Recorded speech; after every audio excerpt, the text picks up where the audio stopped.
say April 15. Oh, is today like the tax thing or no? It Well, no, was tax it day. was, yeah. Except tax day got extended this year, so Oh, but it like, should be. Normally it would be. oh, so it doesn't matter if you have your taxes in or Not really. Okay. I think I got another month, solid month. Well, you can call us at 877-937-1047.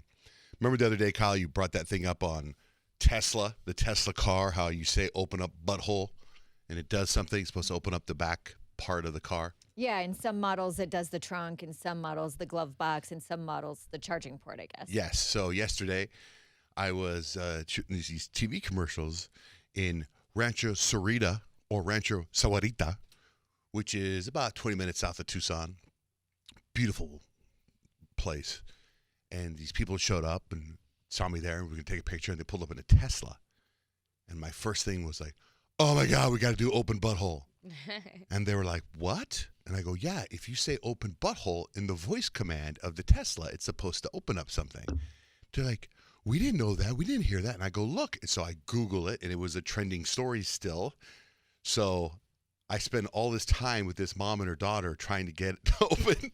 And I'm sitting there forever, like going, open butthole. Then I'm like, say, maybe it's bunghole. And we couldn't say it. We had to say butthole. So I got this girls going, open butthole. Open bunghole, doing it over and over and over again, trying to get this thing to open, and it wouldn't open, right? It didn't open? It did open. I'm filming it. no. I'm filming it. And then I posted the video on Instagram when I went to bed last night. And when I got up this morning, there were all these comments on it. And guess what? They said you have to do it with the door closed. Because she had the door open, and I'm filming it with the door open. Yeah. And she said the girl's going to the steering wheel. Open butthole. It's like when you're talking to one of those automated things, Yeah. you like get so frustrated. Finally, you're just like, open the butthole. Yeah, that's exactly. And it's so funny because I was in a meeting.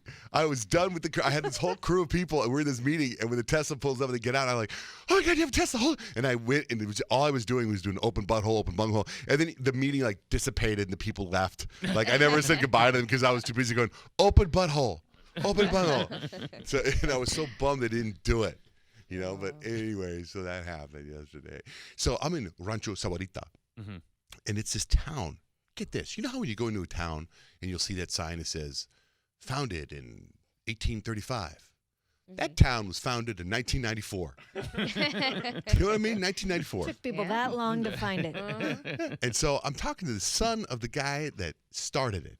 Because the guy that started it, he just passed away about 18 months ago. Died of the same thing my mom had, right? So I'm talking to Jeremy. This guy, his dad, went there and said, I'm going to build a town here. And built the town. There's 18,000 people live in this town. And it was all his idea.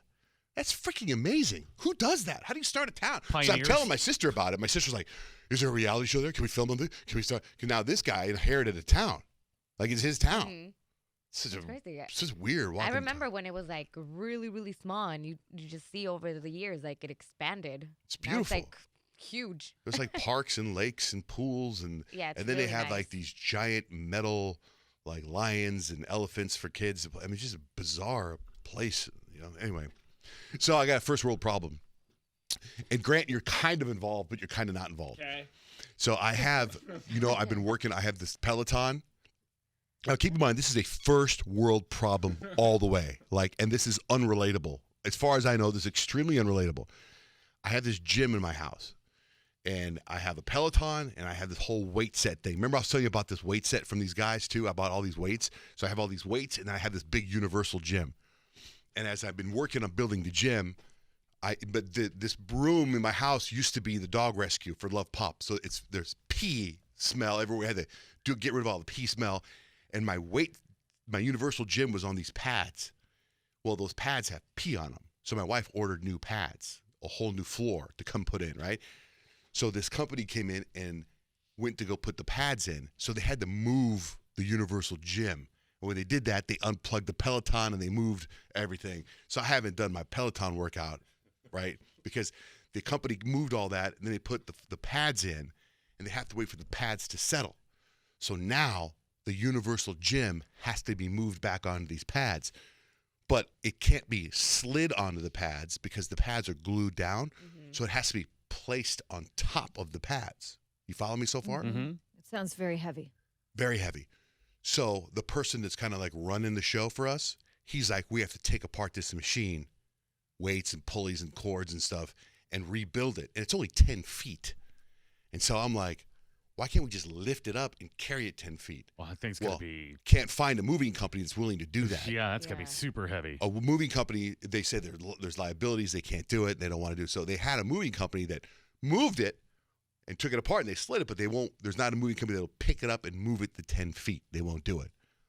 Until I called Grant and his friends at Jones Moving Company. Came through again? Well, they're doing it today. Oh, They got a nice. team Wow. of 6 coming over. I don't know how much they're going to charge me. I wonder what that thing weighs. So to think about this, they got 6 to 7, 8, 9 guys coming over to my house, and they're going to take this huge machine that's the size of this whole console, and everyone's going to lift it up and go and move 10 feet. That's going to be so that they don't mess up the pads, so I don't take it apart. What? They're so fast and nice, you won't even realize. By the time they're done, you won't even realize. Well, I wouldn't even be there. That's what I'm saying. Yeah, it'll be I tried to perfect. plan this, so I'm not there. They There's Johnjay. yeah, they brought 3 people and they were done in like 5 minutes for what I needed, and it was so fast. But they I think I worked for a moving company, and I was like, that's a nightmare job. Yeah, it Like does if sounds we like got a it. call for exercise equipment, it was like don't show up to Really? work that day. Yeah, it was a bummer. 'Cause I definitely don't want to take it apart, because I think if they take it apart and put it back together, like the chances of me doing something and it snapping and hitting me in the Yeah. face You, because it yes. wasn't put back together the right way. Yeah. You know what I mean? It's a lot of work too. Yeah, so I think that I kind of don't want to be there because I don't want to have to lift anything, but I kind of do want to be there because I think the visual will be funny. You want to be there to record. Exactly. Not help out. Exactly. Mm-hmm. Exactly. But what a weird first world problem to have, right? Yes. I mean, nobody can relate to that. I find can't slide my universal gym. I have to have it lifted by several men. Yes, that is a total first world problem.